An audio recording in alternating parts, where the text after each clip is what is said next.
Sometimes he wonders what he is doing there among his betters. He is lucky beyond desert to be in such company. Those are the golden sessions, when our drinks are at our elbows, when the whole world and something beyond the world opens itself to our minds as we talk. This is Pints with Jack, Season 5, Episode 31, The Four Loves, Retrospective.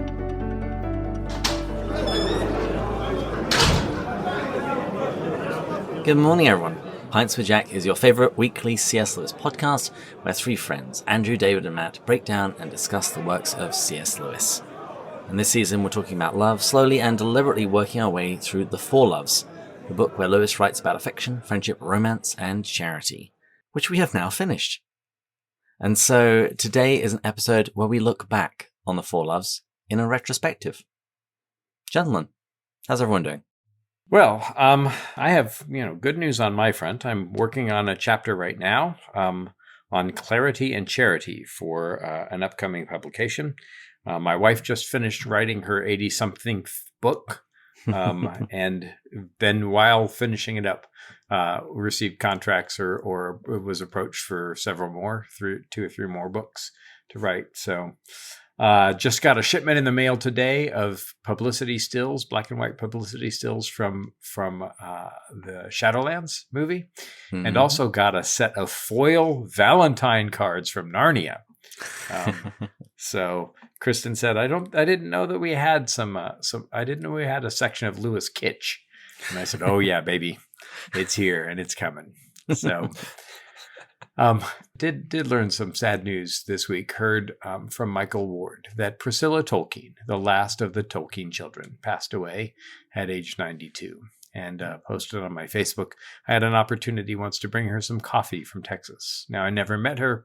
I left her with Walter Hooper, but I got a lovely note from her a couple of months later, and she said, please don't reveal my address. So may she rest in peace and rise in glory, and may light perpetual shine upon her as the family's now reunited. Did it say thank you for the coffee, too? Oh, yeah. No, that was the main body of the note, because she was polite. I was hoping it wasn't just like, don't reveal the address. Dear Andrew, with my return address, don't return my address. Fondly, Priscilla. No, it was a very lovely note. And so treasure that. Blackwell's Books, which is on the Broad Street, right across from the Sheldonian and from the King's Arms, has been sold to, what is it? Is it Waterstone? Waterstone Books.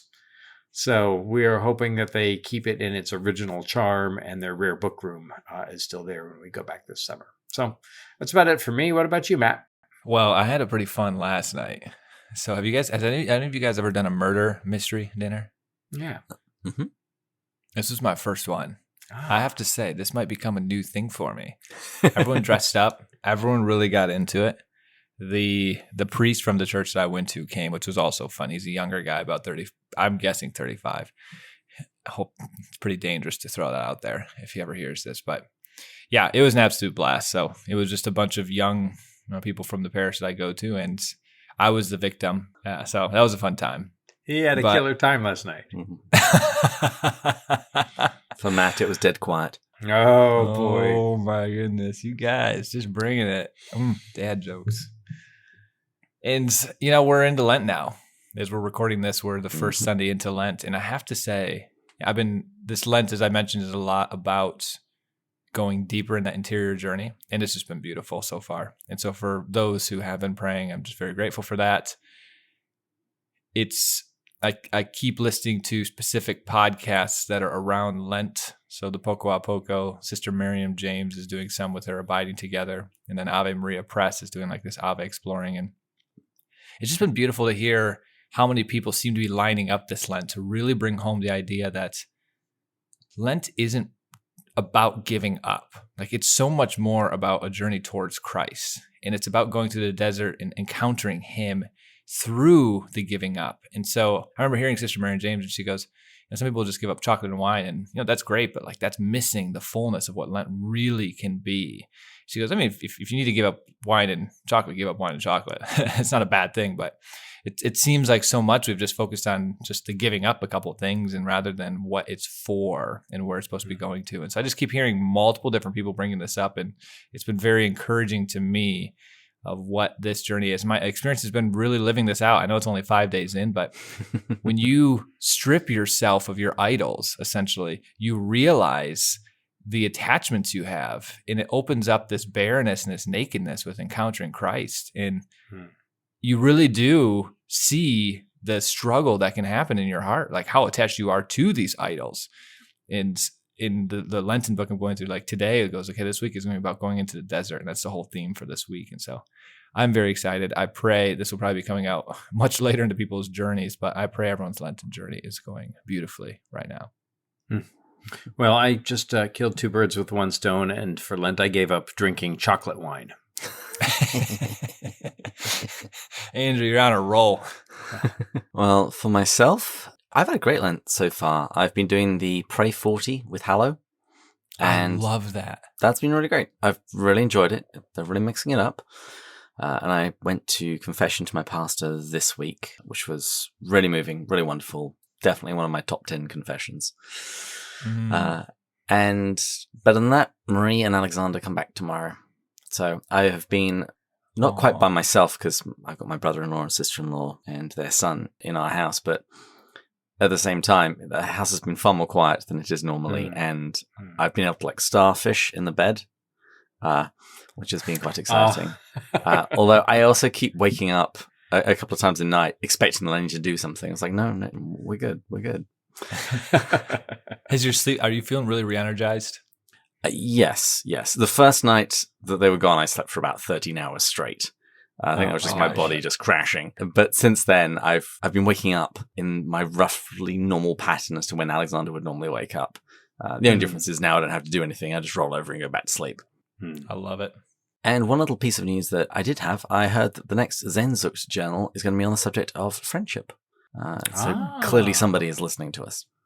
Absolutely. Well, Crystal, if no one else. It was kind of fun. Speaking of that, the murder mystery dinner last night. One of the gentlemen there came up and said, "Are you Matt from Pints with Jack?" I was like, "Yeah." He goes, "I could recognize your voice." Oh no like, way! Hey. That's great. Yeah. So shout out. Yeah. So you got called out in Michigan.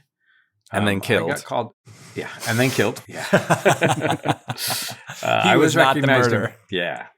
Somebody recognized me in Florida once. Oh, yeah. You're from Pints with Jack. So, yeah, we're spreading far and wide. Well, Kristen and I have given up. We eat every other day. So we're doing a kind of a 24-hour fast or so every other day so far in Lent. That's challenging.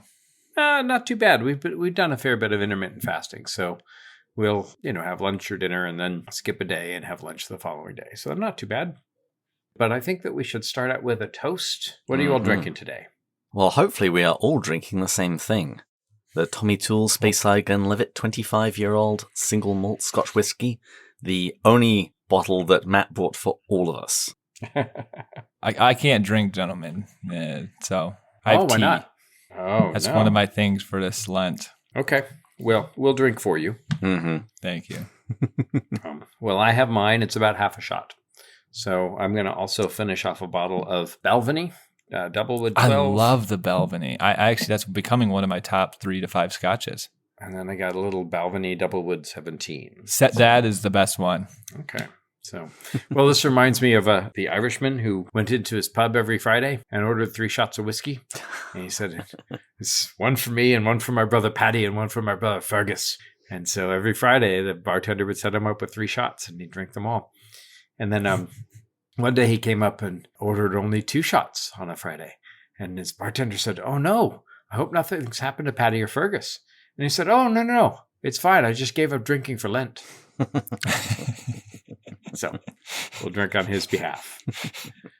So we're toasting Mary Boyle, our supporter. Thank you so much. And blessings for a holy Lent. I pray that this is a time of renewal as the days lengthen, which is where we get our word for Lent, may also your time with him and your appreciation of God's great love for you lengthen as well. Cheers. Cheers. Cheers.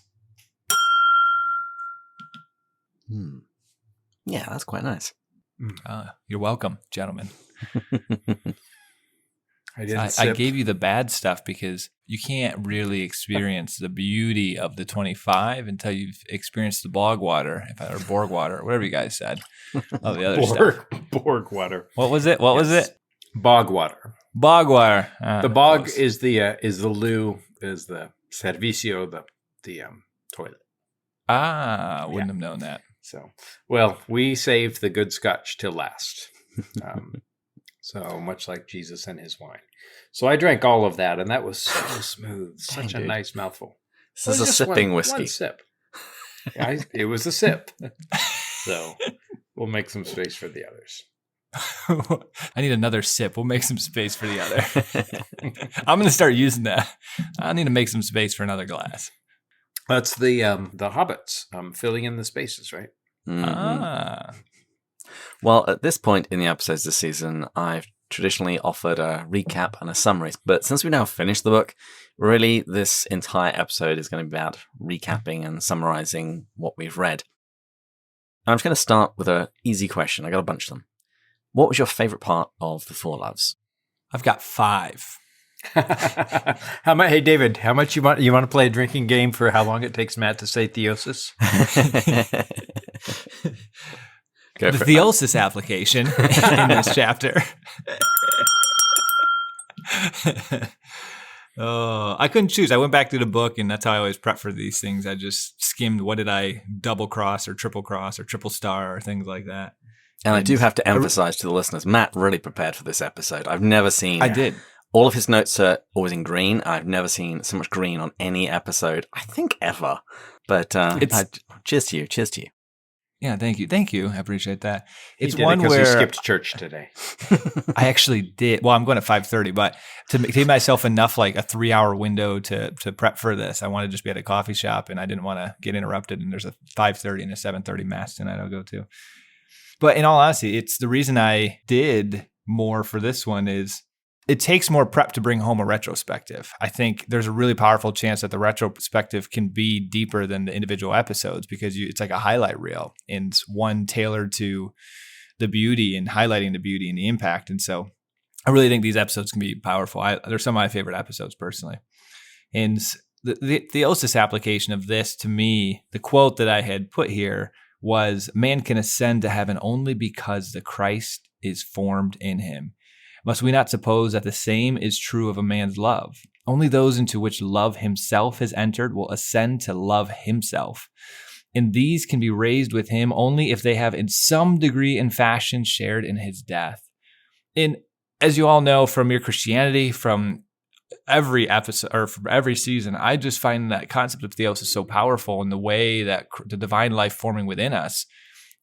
In this section here of the Four Loves, when it talks so much about how does the divine love infuse the natural loves, it's almost like a theosistic.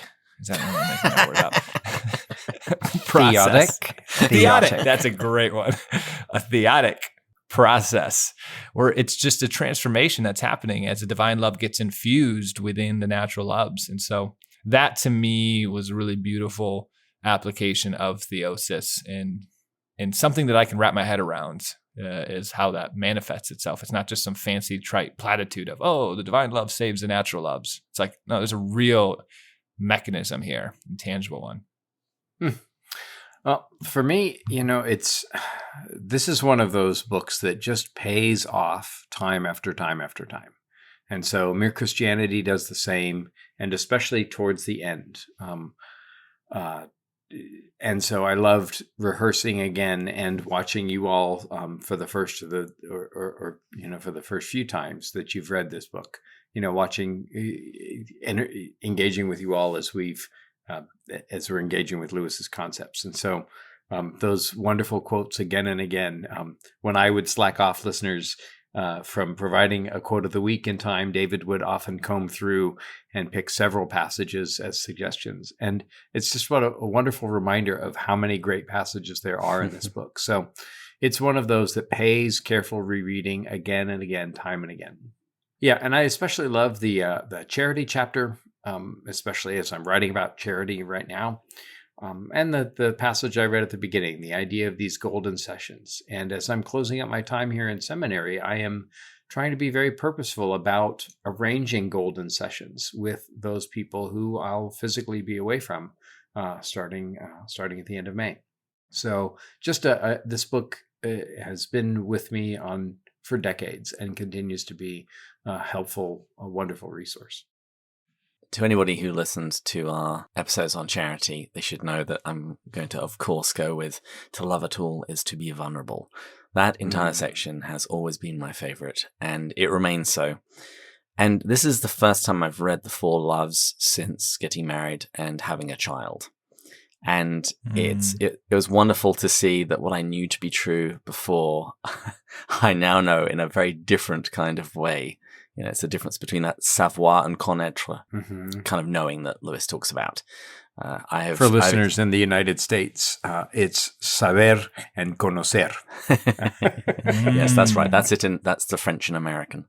But yeah, now that I've experienced what it's like to give your life to somebody and bring new life into the world, to see that vulnerability has to go hand in hand with love, and there really can be no other way. And Andrew, what does vulnerability mean?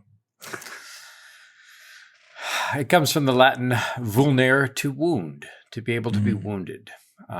And a friend of mine compares marriage to crucifixion. And, you get exposed and you get wounded, and you do so willingly, because the suffering that you do honestly in any relationship, but especially I think in marriage, can be so redemptive. And it's such a deep invitation to get over yourself.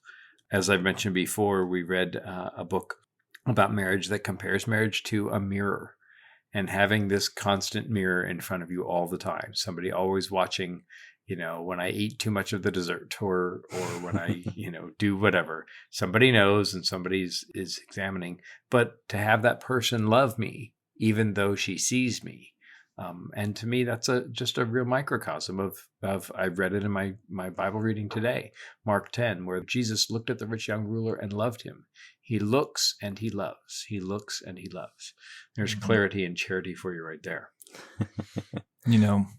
So that was actually one of my favorite sections. I didn't write that in at first, but I was listening on a drive back from the coffee shop the first episode of Charity, and I reheard that, and I'm like, oh, Andrew, you really brought it there. So that's why I remembered it. I also really loved here the garden analogy. I thought of all of Lewis's analogies, I have read this before, but it was back in college, so I didn't remember this analogy, so it felt like the first time I'd ever heard this. You don't remember the previous episodes we've done. College is even far more removed from that. That's true. There was actually some joke that we made in the one that I just heard about an hour and a half before recording this. I already forgot what it was, so I was hoping to reference it. It's gone.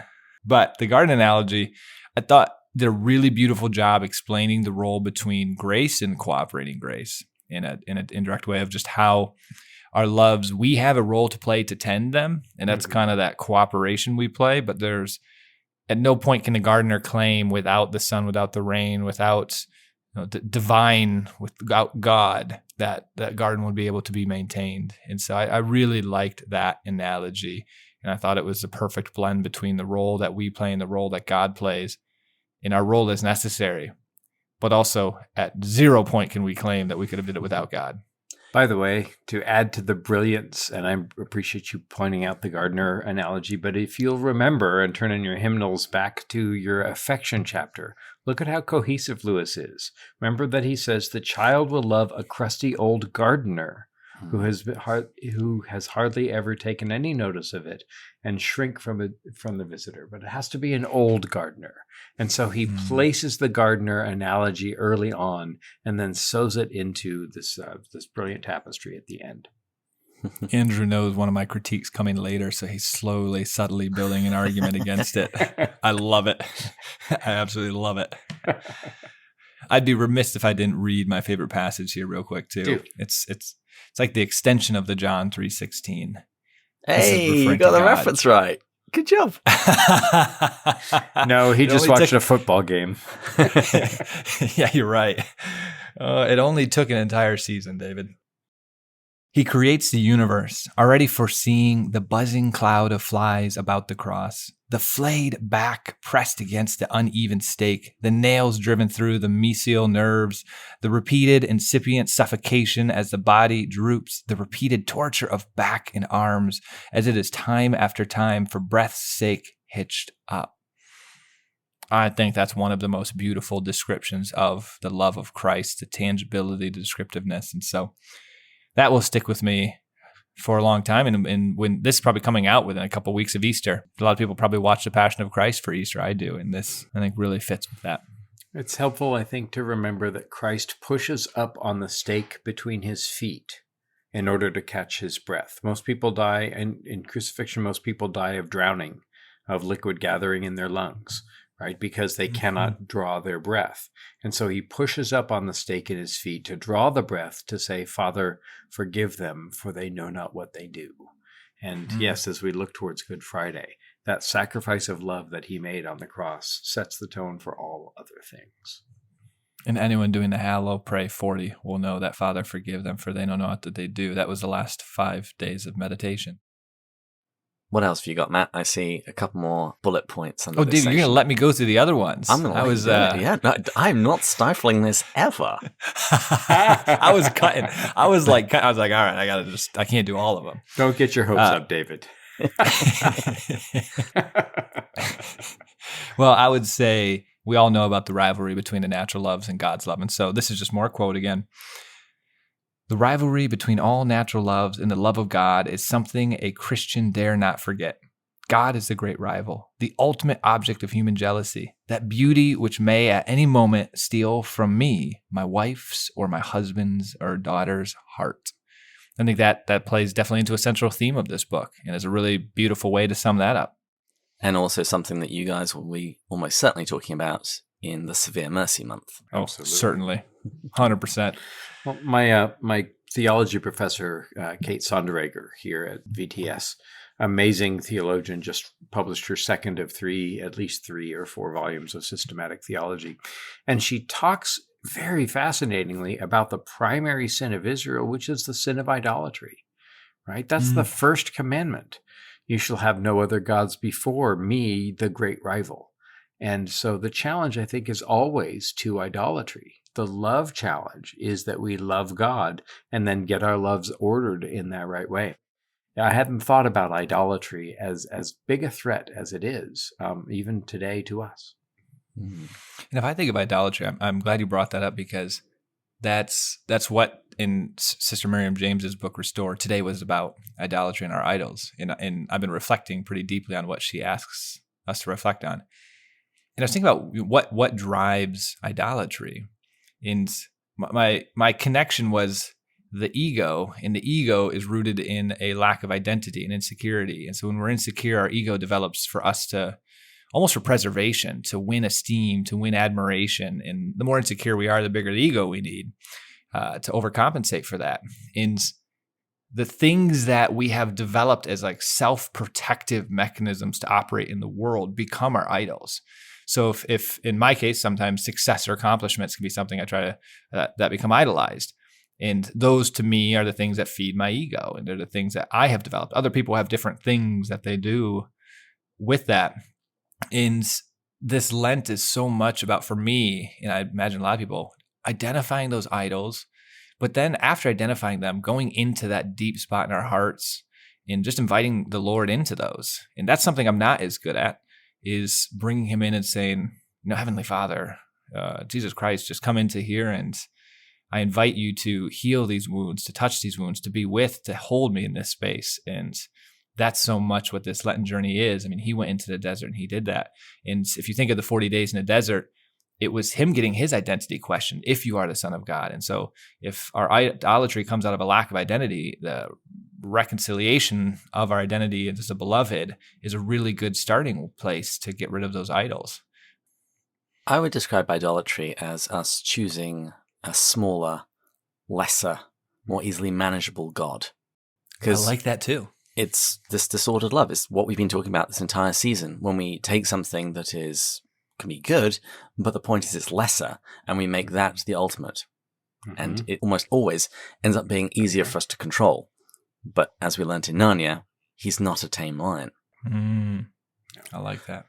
Well, let's jump to what is always Matt's favorite question. What was the main thing that struck you during the read-through this season? Why don't you start us off, David? What's going to stay with you for a while?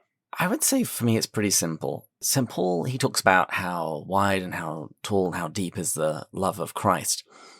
I think the main thing that struck me this read-through of the four loves, I already mentioned the fact that vulnerability now has much more flesh on it, quite literally, than it did the last time I read this. But also how wide and deep is love itself. Because we were going through this slowly, I spent a lot of time thinking about the different aspects of love, what actually love is, love in different contexts. And this might just seem a bit stupid, but what a deep subject it is. It's not as simple as you first imagine, which was actually the point that Lewis makes in the very opening page. He's like, God is love. Okay, cool. That's going to be the lens we're going to view all of this through. That'll be fairly simple. But as we saw, particularly as we move through those early chapters, it's actually not quite as simple as we think. Even in describing love in terms of need love and gift love, it actually gets much more complicated than that. Yeah. And that's actually, I'm not going to jump ahead here, but I'll tease it. That one of my criticisms of this is potentially the lack of clarity. And Andrew's probably already like, oh, I want to jump into this now. But my point, but I'm very charitable when I'm very charitable. Just keep weaving your rope with which to hang yourself. Don't worry. Slip that around your neck. I'll be ready for you. But the reason I do it charitably when I write it is because I'm not sure you can really perfectly explain love, because if God is love, it's near impossible. And actually to claim that it's like perfectly clear, I think would be to claim we can somehow understand God perfectly. And so I agree. There's just so much depth to this. He does a wonderful job taking us potentially as deep as we can go, or at least much deeper than I have gone before. But I'm not sure it can be wrapped up perfectly, because that's like wrapping God up almost. I wanted to make sure I put that in there so it makes it a little bit harder for Andrew to hang me. a trifle, my boy, a mere trifle. Are you expecting him to say damn? Yeah. That was a beaver joke. Going to this whole love and depth and stuff. And I think for me, it's somewhat related to Theosis' idea, but I'll phrase it a little bit differently. For me, the big takeaway was the need to crucify our loves. It's a very much great Divorcian idea. It's in general a Lewisian idea that nothing, I'm going to mess this up, but nothing that dies can't be risen or go to heaven. Nothing that isn't heavenly can go to heaven. It's like you got John 3:16. I think we should just call it a day. Quit while we're ahead. 20:47. Unless this grain of wheat falls into the ground, it kind of yes. Oh, there we go. I like it better from there. Scripture. So yeah, that's a theme that I wasn't fully aware of with our loves. We knew about it in other aspects of our life. We have to put our vices and our brokenness and kill the lizard and it can become a stallion. But you don't tend to think of that with your loves because they're a little bit more easily mistaken for always a good thing. And so it's a big theme for me that any of my loves, whatever they are, make sure that they are been crucified and risen with divine love. Nothing that has not died can be raised again. It's so helpful. It's so beautiful. For me, I think I noticed this time, because I had listened to the audio so much, especially at the beginning of the season. As I read through, I began to notice the bits where Lewis drops off. Now, I know David prefers the audio to the I don't know if I prefer it. I think it's certainly easier to consume as a whole and have a very clear idea of what Jack is doing if you listen to the talks. Yeah, no, good clarification. Distinguo. Veritas. Distinguo.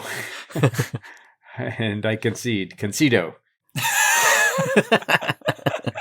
Thank you, O. I Continuo. Yes, continuo. We got to stop before our listeners start to barfo.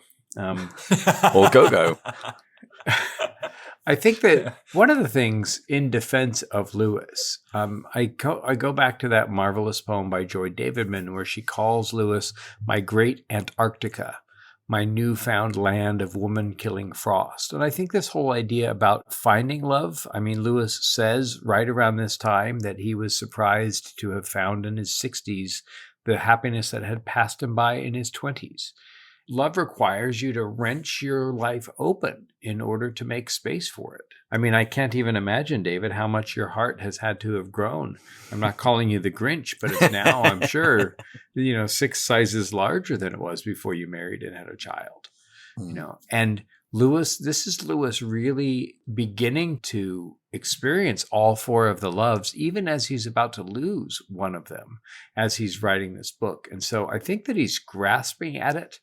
And I think that in some ways, the book, the 4 Loves book, is in some ways clearer if you do the work intellectually to understand the distinctions. Mm-hmm. And once you do all of the thought categories, all of that mental furniture that he places in our mental rooms, really help us to kind of see what's going on. And I wonder if what he would have said about love 10 years hence. If he had lived as long as Warney, he would have lived another 12 years. What would he have said after many more years of being married? I know I've made that point before, but it's the thing that I think struck me. The timelessness of the book, too. It still speaks so freshly. And yes, we've done a lot more thinking about love, and we'll discuss some of that. But it still, I think, has this freshness that is so rewarding to me. I think I would compare the talks to the book in the same way that I compare The Great Divorce and Till We Have Faces. I think there's a richness to Till We Have Faces that is comparable to The 4 Loves, the book. There is definitely more there. There are some more ideas being teased out.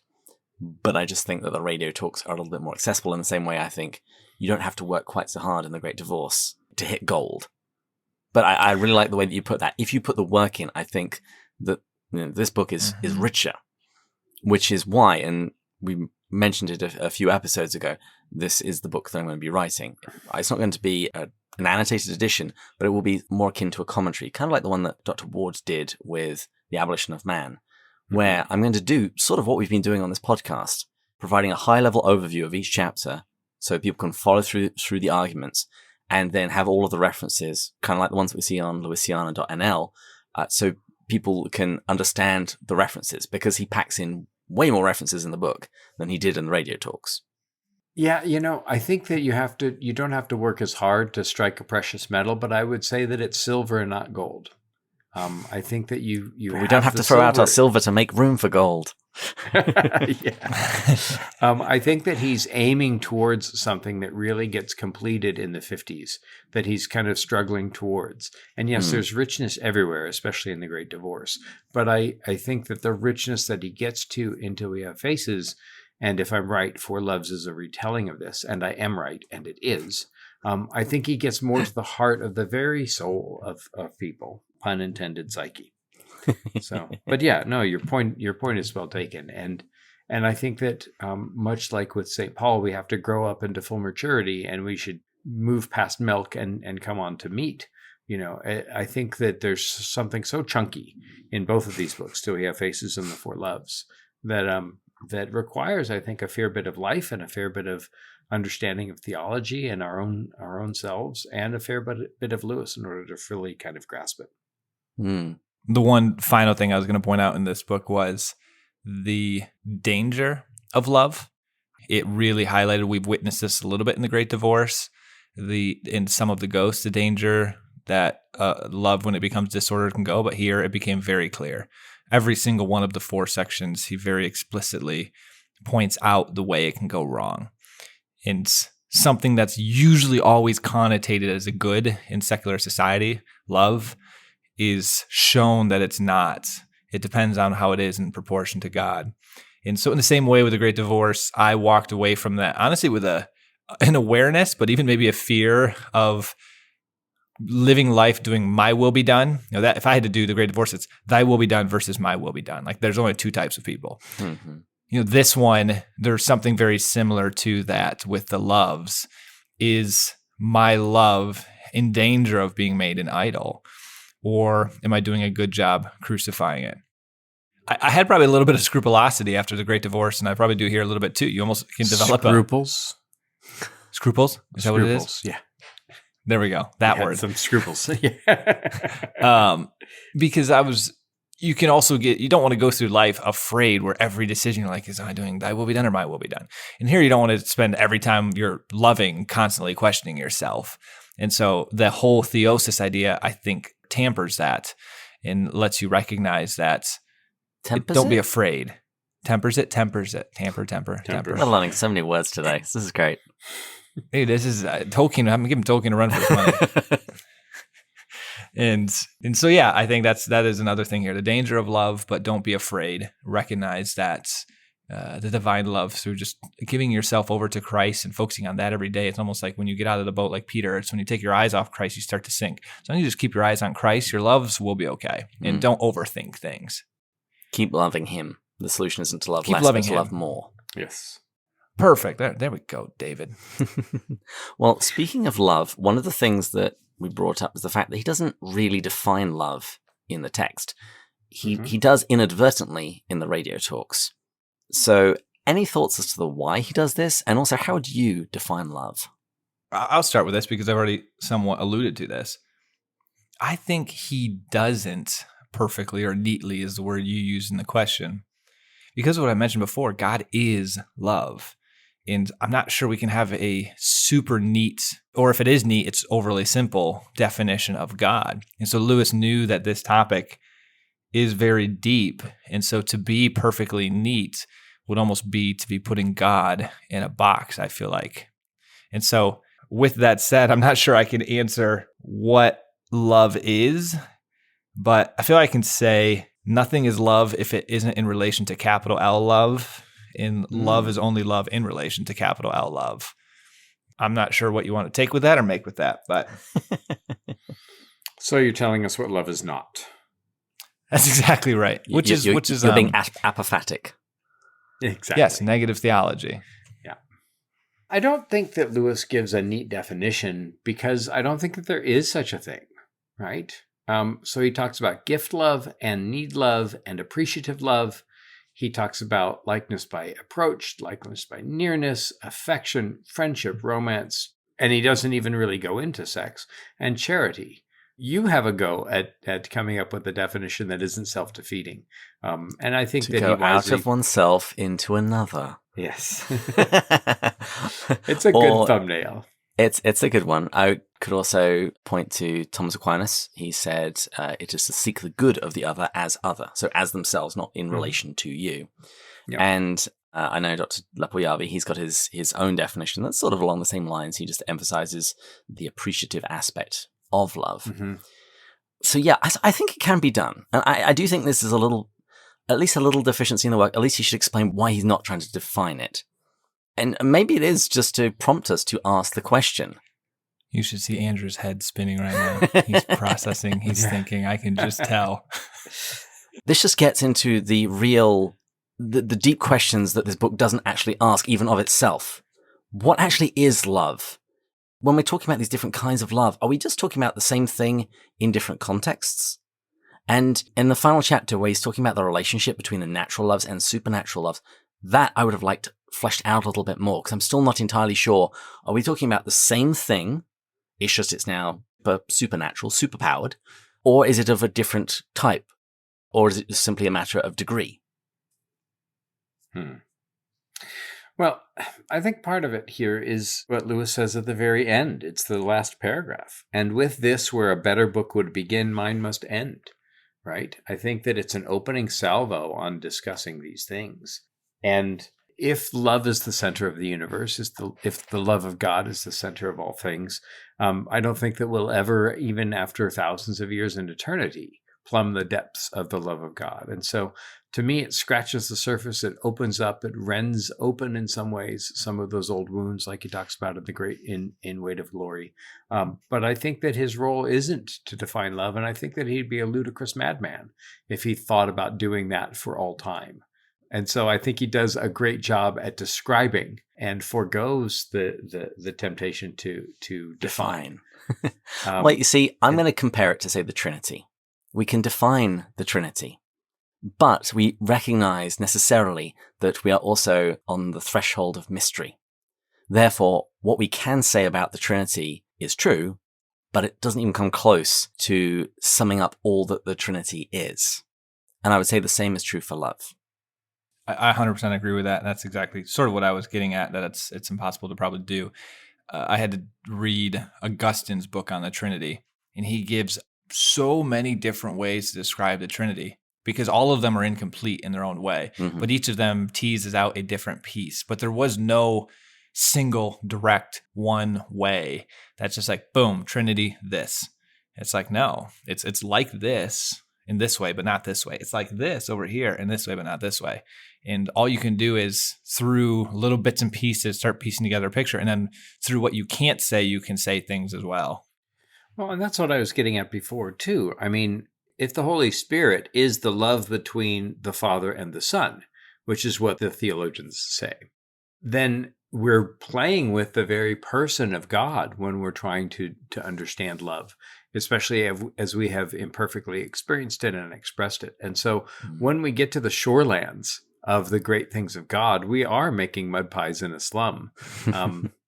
So mud pies in a slum, of course, is Weight of Glory, but Lewis's analogy in Mere Christianity, where he says that theology is thousands of people standing at different places on both sides of the ocean, describing their part of the beach and what they can see in the waves and their passage, right? We shouldn't be able to even begin to scratch the surface of all that the ocean must mean.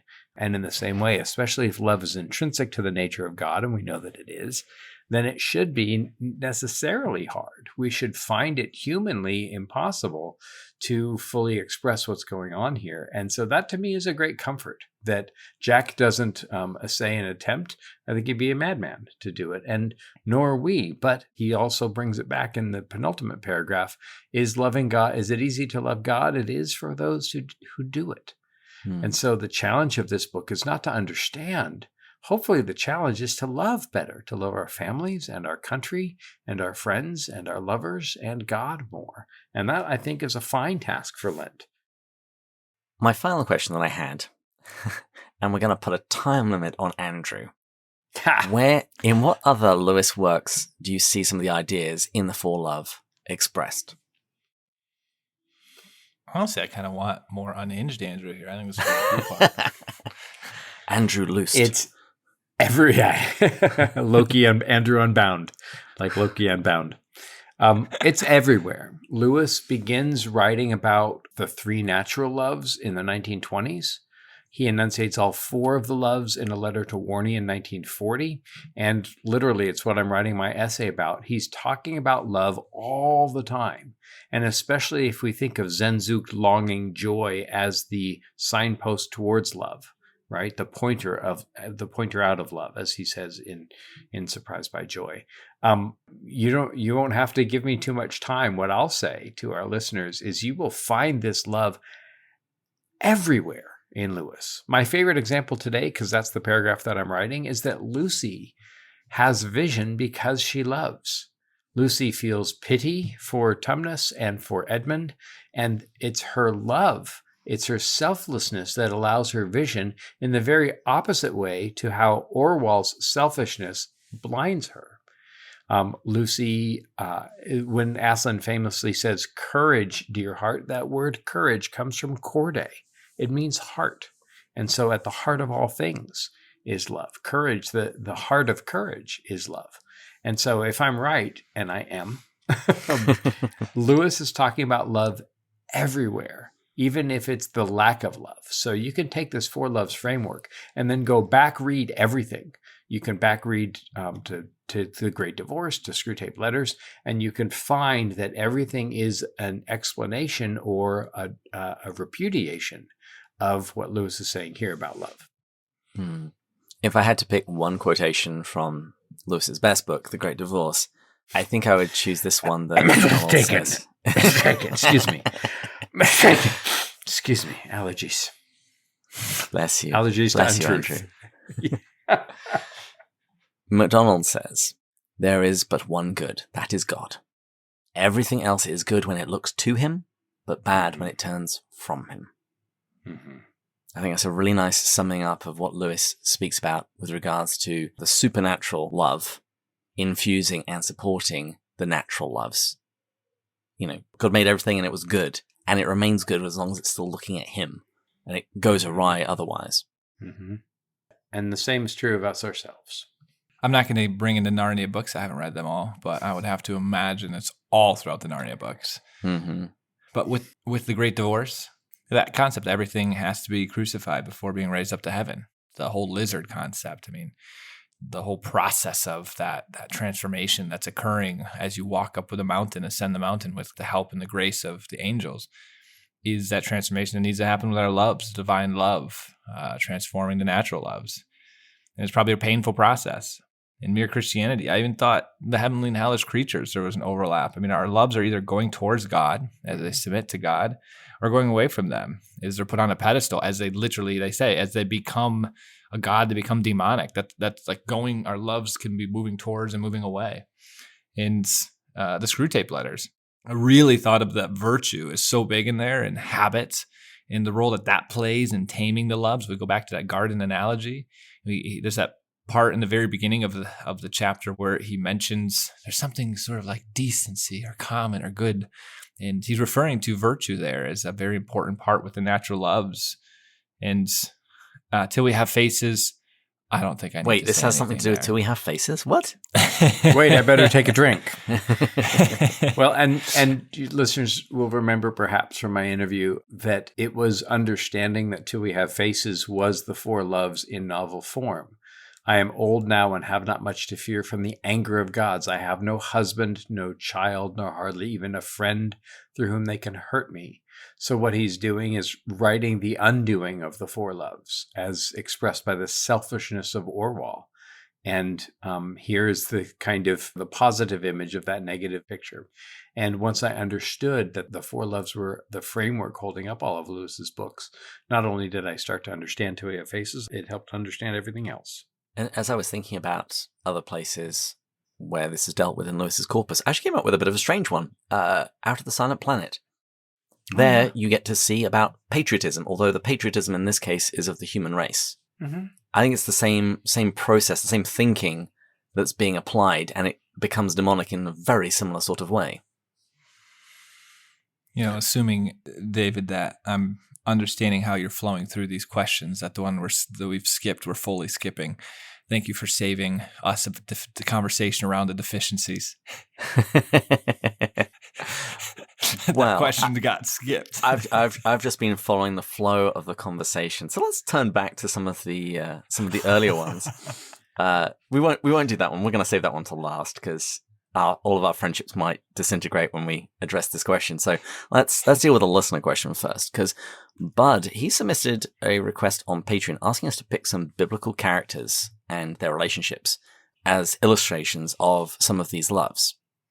Let me go last because mine are biblical, but they're a TV adaptation of scripture, but they really are perfect. So mine are a little bit cheating. Well, go ahead, David. And you had a list of many of those that I saw as well. Yeah, well, I think the first one that really springs to mind is David and Jonathan. Here is Philia. Probably the best friends of Scripture. I think I'm going to give them that award. Mm-hmm. One fun one is Eli and his wayward sons.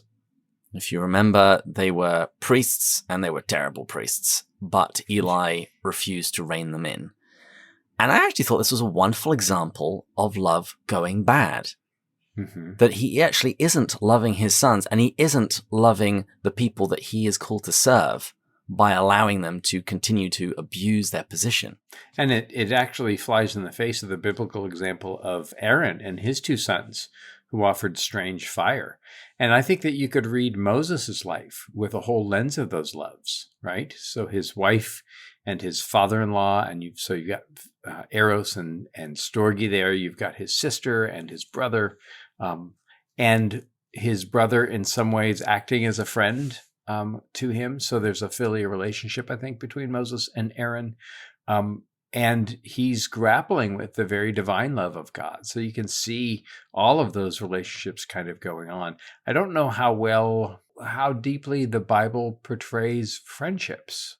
apart from David and Jonathan, no really explicit examples come to mind. I'm sure our listeners can correct me because I stand in need of that.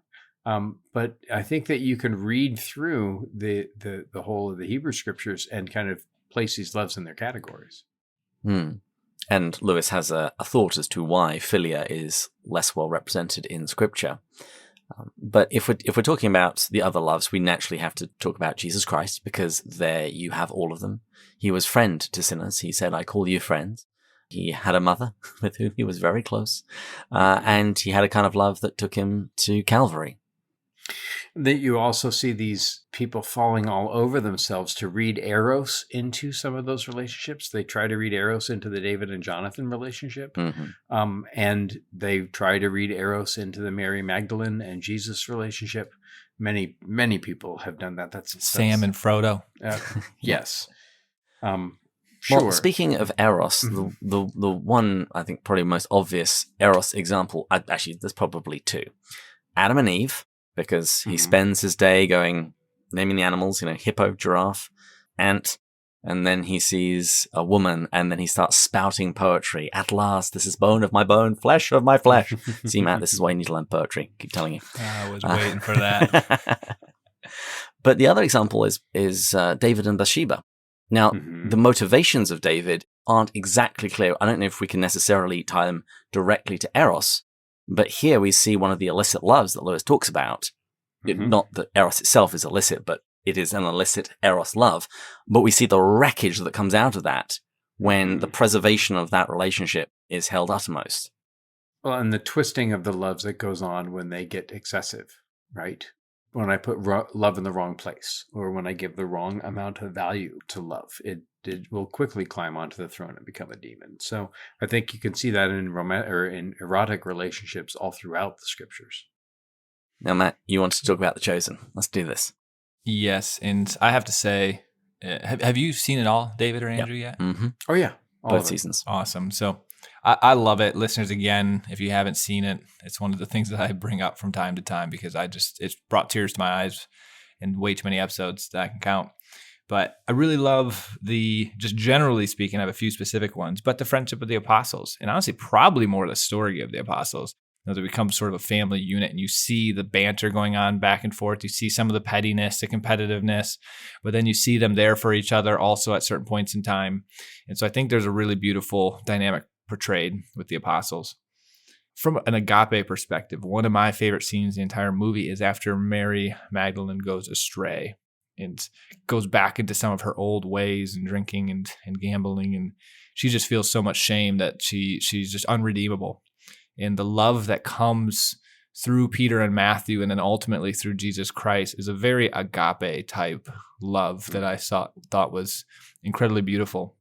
And then in the Nicodemus by the well, after he got to know Jesus, and he can't say yes to God. So I thought this was an example somewhat of a disordered love, almost like he chose his wife in that over the relationship with Christ. And he just couldn't get there 100%. And it wasn't that he loved his wife too much. It was that he couldn't quite love Jesus enough. And you see the weeping happening. I love that scene. And then the very final one is between, it's not really portrayed a ton, but between Peter and his wife. In the way that she essentially gives him up almost, like she's still there, but like in a sense that allows him to turn to Christ and Christ be the number one. It's like the right ordering. When you have the wrong ordering with Nicodemus and his wife, you have the right ordering of Eros with Peter and his wife. Maybe there's an echo of the relationship between Bardia and Ansit there. There you go. Take a drink. that in order for her to really have Peter, she had to have him have his loves ordered correctly, right? Ooh. And so she probably had more of Peter when he gave himself to Christ than she would have otherwise. Well said. I'm going to connect that one to a severe mercy at some point. There you go. Well, let's stick with scripture a little bit longer, because Bada also asked us to comment on some of the great love passages of the Bible, like 1 Corinthians 13, which you've heard at every wedding you've ever been to, or Ephesians 5, 21-33. Now, tell us more about your argument here, David. Okay, so Lewis begins by saying that in Greek there are 4 words for love. There's actually more than 4. And if you look at the biblical usage of the words that he gives, storge, philia, eros, and agape, they don't actually fall into quite the neat little categories that he gives us. And at the time that this episode will come out, I will do a solo Skype session where I will work through an article that was produced by, he's now at the Augustine Institute. I knew him when he was in San Diego, a theology professor, where he looks at the Greek usage of, in particular, philia and agape. And he's just underscoring the point that, at least from the biblical point of view, it doesn't draw quite the same associations with these terms, at least with this level of clarity that Lewis presents. So, for example, in John 5:20, we read, "For the Father loves the Son." Now, how does the Father love the Son? If we were to take what Lewis has said exclusively, we would think, well, surely that's got to be agape. But that's not the word it uses. It uses filio. So for the Father filios the Son and shows him everything that he himself is doing. Now, you could try and argue, well, the highest doesn't stand without the lowest. So, of course, the Father loves the Son with philia as well as agape. But I think we shouldn't push that too far. To me, this isn't a problem at all. Lewis is talking to us about love. And this really gets back to the question that we've wrestled with throughout this show, throughout the season. What is Lewis doing? And he's inviting us to think about love. And he's therefore creating some categories. Some of them have a historical and, in terms of classical antiquity, they have precedence. But some of them he's making for himself and defining for himself. And I think that's totally fine. Because the point that I think he's trying to do in this book is not to give us necessarily a systematic understanding of love, but to create some sketches to force us to think about love. And as Andrew loves to say, to help us to love better. Not a systematic understanding of love, but a categorical understanding. I too did some work and spent some time in the Anchor Bible Dictionary today, and one of the distinctions that Lewis is making is that the Greco-Roman world really had no use for agape at all. And so it's the Judeo and especially Christian world that use agape. And so Lewis is, I think, kind of motioning towards the fact that Christianity really grabs this idea of agape and defines it. It's not a very well used word in the Greco-Roman world. And Christianity really invests, and especially Paul, it really invests it with interest. There's not a lot of agape in the Gospels. It's mostly in the writings of Paul. But for me to offer not just one category, but offer 4 categories of love, and then to talk about appreciative love and need love and gift love and how we get near and how the approach and the likeness and all the rest. These are really helpful things, and they really benefited my relationships because I stopped expecting people who were only occasional friends with whom I shared kind of more surface things to share as much or to go as deep or to want to hang out as often as those who shared those things that were core with me. And so that really kind of helped. And in fact, it helped me in my in meeting Kristen. I mean, at that point, I had been alone and single for many, many years. And when I met Kristen first for coffee and lunch, I like a good meal. That's a philia thing. I like talking about Narnia. That's a philia thing.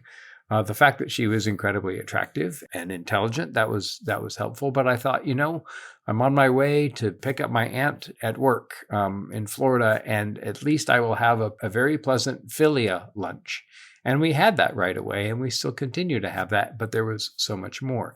To be able to recognize what was going on, what I was looking for, and to set up those expectations, I think was an act of charity for everybody with whom I've been in relationships since I've read this book. And that's the big strength of it. It gives us a taxonomy, a language. I don't think it even needs to be exhaustive. I don't think it even needs to be what he does define us. I don't think even that needs to be set in stone. What he's giving us is a set of tools to begin our investigations into understanding what it means to love. Where a better book would begin, mine must end, right? And so he himself is saying what the marvelous band Over the Rhine says, we're all just beginners when it comes to love. And that's a comfort for me. And Lewis, I think, admits the same himself. Well, let's drag it back to the actual question that we were asked, though. the love passages in Scripture. Is there anything that we make of them anew now that we've read or reread the four loves? Well, I was going through the Corinthians one. I mean, so much of it is about pointing out how worthless stuff is without love. And it really made me think about the idea of how worthless natural loves are without love. In this case, capital L love, divine love. It really struck the importance of everything being in relation to capital L love. And that's where things get their meaning. And that's when things get their purpose. And that's where things are redeemed and held up to what they were meant to be. That concept came through very much in the Corinthians. Yeah. And to tackle the Ephesians passage, and not to tip my hand at too many of the sermons that I'm sure I will be giving over and over again, the governing verse for these is submit to one another out of reverence for Christ. And so the governing love is Christ's love for us and our response to submit to one another. And so this attitude of submission should prevail throughout the church. Now, I know that everybody's fond of quoting Ephesians 5:22, wives submit to your own husbands as you do to the Lord, but that should happen after we submit to one another, and that should happen after we spend time revering, reverencing Christ. If I'm having my quiet time and I'm in right relationship with God, I'm probably going to be more close to the kind of man that my wife would have no trouble submitting to. So if I get my priorities right, and it's the highest doesn't stand without the lowest, but it's also Lewis's fantastic essay, First and Second Things. And when I put first things in the place of second things, it's going to go wrong. And so I think that mutual submission out of agape love is the place to start for us all. Mm. But we've been agreeing too much, and we're nearing the end of our time together. So I think I've already said what I wanted to say about where I think this book could have done with a little bit more polish, or the reader could do with a little bit more help. Matt, what do you think? So I've actually somewhat already answered this too. I'm not sure. Yeah, it's a clarity, but again, I've already mentioned that I'm not sure it was possible to have the clarity because just the nature of the topic, to have a neat, clear, simple definition of love, I don't think would be a definition of love. And so, do I leave wanting more clarity? Do I leave wishing, if a listener came up to me right now and said, all right, you just spent 30 weeks. Well, I guess this is episode 31 and we do 2 a week. So more like 15, 20 weeks going through the four loves, you should easily be able to tell me very neatly and cleanly the definition of love. And I can't. And is that kind of frustrating? Yeah, it is. Can I apply to different circumstances and topics if I hear them and go deeper in them? Absolutely. And so I'm really thankful for that tool. But I'm not, so I'd actually be curious if any listeners are hearing this and they're willing to take a stab at that clean, neat definition. It would be really fantastic because I am still slightly disappointed that I don't have that clean, neat definition. So I guess that would be the one thing I would say. Now, one minor quibble I might have with this is I think some of his tangents, potentially in the beginning, might have, when he's talking about politics and things and this love of nature, I just felt like these tangents were not necessary per se to the understanding of the section. It dragged me down a good bit. I was glad to get through them. And so I guess from that perspective, but that's just a personal opinion. Well, get him, Andrew. Get him. So I will say what I wish that there was what Jonah asks about the gaps that there are in the book, and I mentioned it before. I would have loved to have heard Lewis's reflections after several more years of living with Joy Davidman, right, and finally having love and living with love. I think that in some ways he would have doubled down on much that's here, but I think that he would also have clarified. I would have loved to have heard him reflect more than he does here in a little bit of Two A.F. Faces and, of course, in Grief Observed about his married experiences. And I think that he and Joy could probably have written a really interesting book about love if they wrote that in 1970, let's say. I think that the clarity question is a bugbear, and I see this happen in class all the time. When we read difficult things, much of what the reaction papers that we're supposed to, share with each other is about is how difficult the reading was. And for me, reading Lewis was a liberal education, and I learned how to think by trying to understand Lewis. So Matt, I bet you dollars to donuts that the next time you read through, especially those first chapters, knowing where chapter 6 is heading, I think the next time you read through, it'll be a lot clearer. I think that Lewis's arguments really give us these tools. And I think that you would, having read the later chapters, see why he spends so much effort to establish those categories and those tools in our heads. This is certainly a book, I think, that bears several rereadings and repays them. And so I don't know, I'd never thought about this before today, but I wonder if maybe I would suggest that people listen to the audio first. That would absolutely be my recommendation to anybody that wants to read The Four Loves. Start with the talks, get excited about love, get a few little nuggets of gold that he passes out there, and then come to the text. Because that was also the order in which he produced them. This is publication order versus chronological order all over again with Narnia. Mm-hmm. And he does develop it. Yeah. That was exactly the point I was going to go to. He develops his ideas, and I think it's clearer. In the same way that when you have seen trees growing, you can then connect the oak and the acorn much more readily. And you can see where this came from and his thought process, and even how it developed in the intervening time. Yeah. The whole likings and loves for the subhuman. That chapter makes a whole lot more sense once you know where he's kind of going. And then again, I would read them in partnership because some of what Orwell is trying to do at the end of Till We Have Faces is make sense of her four loves. I wish I could drink right now. You guys are killing me. But she's trying to write in Greek about the loves. I wish that somebody would, as a senior project, all Greek to me. In a classical education, would translate the Four Loves back into classical Greek, because I'm pretty sure that that's the language that Lewis composed it in his head.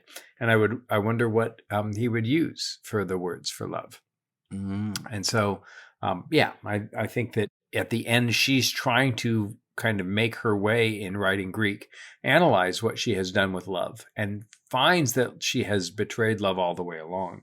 In fact, I think that her loves were so young that she didn't know what conscience was for herself, to borrow from the epitaph. So I think that she does, but only at the end of her life. And then Lewis, kind of like Arnon, maybe tries to sort it out in his later book. Mm-hmm. Well, I would love to ask you, Andrew, what is the definition of love now? If someone came up to you and because they know you've read so much on this book and Till We Have Faces, how would you answer it now? I think fundamentally his shorthand from the talks to go out of ourselves towards the other, right? And it echoes what he says in Mere Christianity: out of ourselves into Christ we must go. So this fundamental forsaking of the ego, the forsaking of myself. Like he says in Mere Christianity, I must seek, love is seeking the very best for, I'm getting it wrong, but must seek the very best for someone else, right? Even if it's an enemy, the other. right? So to go out of myself is the first move. And then to go towards the other is the second move. And those are the common qualities of all of the loves. There's a fundamental humility and self-forgetfulness in love, and there's a fundamental prizing or valuing of the other. And that twofold exchange, I think, is as close as I'm going to get, or Lewis is going to get, to a working definition. And then I think the rest is just kind of how that all works out. That seems to line up very beautifully with the gift love side of it, or the supernatural gift love side of it. Mm-hmm. How would you tie that definition to the need love? To go out towards the other sounds very much like the gift love, and I love that. It's a really clean. Have you ever been in love? When you saw your girlfriend, did you go towards her? Augustine, he gave the example of nuts. He says if you've got lots of nuts, it's like children of the town. They will just come to you. Who is making them come? None of them. They see something that's good, and in the case of a woman, beautiful, and are naturally attracted. One of the fundamental things that we all need is to be loved, and to see the human and hear the human echoes of the divine love for us. And so I think that although, yes, going out of myself towards the other is gift love, but that matches the need love in the other. And we see it, I think, even in the friendship of the three of us. As Buechner said it, we loved each other for how we filled each other's needs, right? And in a friendship, we find these places where not only can I have an opportunity to give, but I can have an opportunity to receive, and I don't even have to really break it down mechanistically and try and find it. And so, yes, my responsibility for how I am to love is to go out of myself towards the others. If that's the only thing I do, that's not love. That's codependency. That's disease, right? I'm going to disagree with that. I think it's fine, but it still has to be ordered, because to go out of myself towards another out of need, that is still at least recognizing the fact that I am not enough by myself. Mm-hmm. In the same way that a natural love isn't enough. It's not self-sufficient. But if that's the only thing that I'm doing, if I'm only going to fill somebody else's need, mm-hmm. and if I'm not getting my own needs met, mm-hmm. right? If I put myself in a position where my only value is how I fill everybody else's need, well, then I end up in purgatory like those characters in The Great Divorce. And then I despair because nobody needs me. So it's like the poems at the beginning of the charity chapter, Love is Enough. It's not. It's not. So if I go out of myself because I realize I'm not enough, then that is good. But what is better is to realize even the person that I'm going out towards, they themselves are not enough. That they need Christ. So there's a natural ordering of loves, but it begins with me rejecting the first step, which is my own selfishness. Lewis says he writes a poem to Joy Davidman as she's dying, a marvelous poem called As the Ruin Falls. Mm-hmm. And of course, I have to admit, I know it because Phil Keaggy said it to music many years ago. But I'll read it as if it's not singing a song, but reciting a poem. Saying it. No. No, we want our listeners to go up, not down. And our Patreon gifts to increase, not decrease. This is a special Patreon fund to get me singing lessons. All this is flashy rhetoric about loving you. This is Lewis to Joy. I never had a selfless thought since I was born. I am mercenary and self-seeking through and through. I want God, you, all friends, merely to serve my turn. Peace, reassurance, pleasure are the goals I seek. I cannot crawl 1 inch outside my proper skin. I talk of love. A scholar's parrot may talk Greek, but self-imprisoned always end where I begin.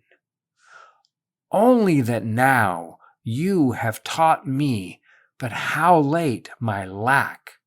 I see the chasm, and everything you are was making my heart into a bridge by which I might get back from exile and grow man. But now the bridge is breaking. For this I bless you as the ruin falls. The pains you give me are more precious than all other gains. And this is Lewis's final statement as Joy's dying. All that selfishness that he sees and how little he has gone out of himself towards her. But even so, it makes it one of the great love stories of the 20th century. And definitely my favorite poem. Matt likes a poem. Yeah, that was a good one. Wow. I understand that one. That was quite good. Well, I think we have done some good work here today, gentlemen. And I wanted to wrap up by reading something as well. I wanted to read one of my favorite sections from St. Augustine's Confessions pretty much throughout this entire book, because it very naturally echoes both Till We Have Faces and the Four Loves.